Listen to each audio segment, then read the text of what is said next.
Bienvenue dans le 19h20 politique avec Daïk Odoui. Ce soir, notre invité Jean-Christophe Lagarde, le président de l'UDI, député de Seine-Saint-Denis. Daïk vous pose la première question. Bonsoir Jean-Christophe Lagarde. Bonsoir. Alors ce matin, chez nos confrères de BFM, Gérard Collomb, le ministre de l'Intérieur, a regretté que le président de la République et le gouvernement aient peut-être manqué d'humilité. Alors quand on est au pouvoir, c'est normal de manquer d'humilité ou est-ce que c'est la spécificité d'Emmanuel Macron ? D'abord, je pense que c'est bien que le ministre de l'Intérieur soit informé de ce que pensent les Français du pouvoir, parce que c'est son boulot, entre autres. Deuxièmement, évidemment que le pouvoir a manqué d'humilité, mais, pardon de le dire, c'est pas le premier, et que nous tous Français, on en est un peu responsables. Il y a une campagne présidentielle, on élit quelqu'un, on lui donne tous les pouvoirs, et subitement, c'est arrivé à Jacques Chirac, c'est arrivé à Nicolas Sarkozy, c'est arrivé à François Hollande, ils se sentent sortis de la cuisse de Jupiter. Donc Emmanuel Macron n'est pas moins humble que ses prédécesseurs, il n'est pas plus orgueilleux, plus vaniteux. C'est pas le sentiment que ça me donne, je pense que Hollande, vous savez, même, les journalistes, vous avez souvent une expression après l'élection présidentielle, c'est il a été sanctifié ou sacralisé par l'élection au suffrage universel. C'est pas vrai. Il reste président de la République, c'est un être humain, il n'est pas sanctifié. Si, vous oubliez parfois. Non, on parle peut-être de légitimer. Ce qu'on entend. Et en tout cas, ce serait mieux de dire légitimer. Non, on le sait bien après l'élection présidentielle, et on l'a vu. Alors, est-ce qu'Emmanuel Macron est plus ou moins? Je pense que c'est plus l'histoire qui dira, parce que finalement, la question que pose Gérard Collomb ce matin, c'est est-ce qu'il est capable d'entendre ce message et est-ce qu'il le corrige? Et c'est là où on verra si effectivement il est trop orgueilleux pour corriger ou s'il est capable de plus écouter les Français. Parce que ce qui est central dans cette affaire, et c'est notre conviction, nous, à l'UDI, on ne peut pas changer la société française simplement depuis la rue du Faubourg Saint-Honoré, depuis le palais de l'Élysée.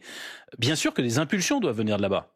Mais si vous méprisez les élus, si vous négligez les corps intermédiaires, les syndicats réformistes, le MEDEF qui se donne lui-même une politique plus réformiste, etc., vous n'emmenez pas la société française. Oui, vous avez entendu sur les 80 km/h. Daïk, une dernière question ?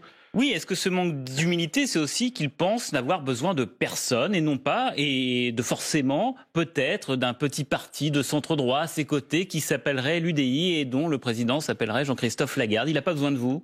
Et c'est pour ça qu'il manque d'humilité. Pardon, je m'en fous éperdument, c'est pas le sujet. Ah, l'Assemblée, vous n'en foutez pas, pour reprendre votre expression. Je vais vous dire les choses très clairement. Est-ce qu'il est capable d'entraîner le peuple français ?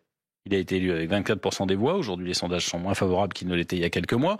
Pour réformer la France, il faut entraîner les Français. Il faut qu'ils adhèrent à quelque chose. Et si vous ne dialoguez pas avec les représentants de la société française, ils sont parfois au Parlement, ils sont d'accord avec vous ou ils sont pas d'accord avec vous. Ils sont dans les syndicats, ils sont dans les collectivités locales. Si vous ne dialoguez pas, si vous n'entendez pas, si vous n'écoutez pas, il ne faut pas suivre toujours, mais au moins vous écoutez. À ce moment-là, vous trouvez les Gaulois qui bloquent tout. Et je pense que son expression au Danemark, si elle est malheureuse, elle traduit une chose. Dans notre histoire, souvent, les Français, subitement, se sont braqués. Mais ils sont surtout braqués quand on les a pas considérés et pas écoutés.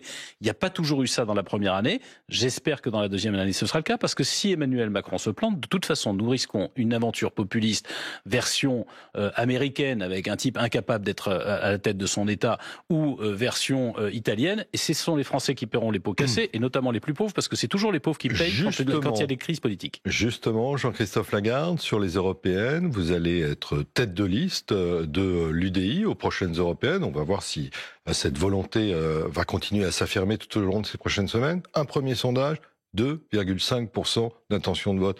Est-ce que vous pouvez vous maintenir à ce niveau d'intention de vote ? D'abord, vous affirmez à ma place la liste et la candidature à la tête de liste. Mais pour dire les choses plus simplement, moi je ne veux pas laisser transformer l'élection européenne en élection franco-française, comme j'ai entendu par exemple en cette rentrée M. Mélenchon dire on va faire un référendum anti-Macron. Ou des partisans de Macron dire on va faire la liste Macron.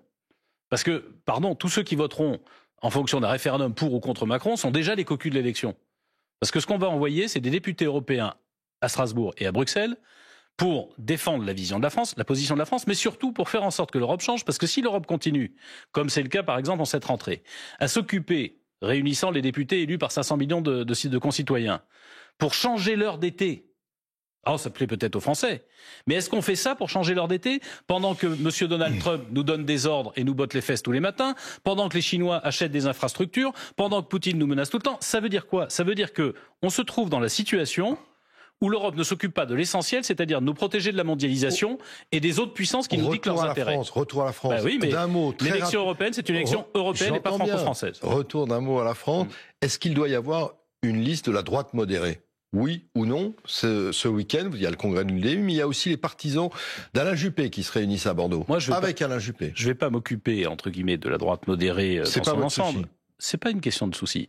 Il y a des convergences d'idées sur l'Europe. Et je souhaite que nous parlions avec tous ceux qui ont cette idée, c'est pour ça que j'ai essayé de la décrire. L'Europe, c'est fait pour nous défendre contre d'autres puissances qui sont en train de nous imposer leurs règles, leurs intérêts. Et quand ils nous imposent leurs intérêts, c'est chez nous qu'il y a du chômage et pas chez eux. C'est pas pour débattre c'est pas pour prolonger les débats franco-français, qui en réalité, c'est pas l'Europe qui a un problème de chômage, puisque dans beaucoup de pays, il y a le plein emploi. C'est pas elle qui a un problème de sécurité, c'est un problème français. C'est pas elle qui a un problème de logement, c'est un problème français.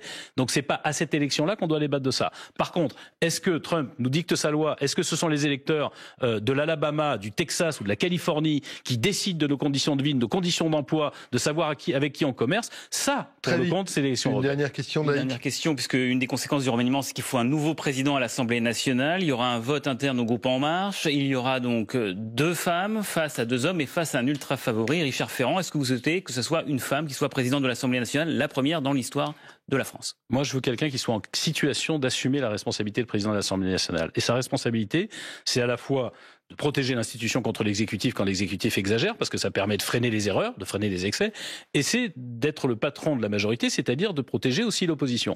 Il y a eu 2 très bons présidents de l'Assemblée nationale depuis que je suis député. Oui ou non, on n'a plus le temps. Depuis que je suis député, on a eu Barthelone et on a eu Jean-Louis Debré. Je souhaite que ce soit Richard Ferrand, parce qu'il serait le seul en situation de maîtriser la majorité et de faire fonctionner l'institution. Merci. Merci Jean-Christophe Lagarde pour cette prise de position. Merci Daïk.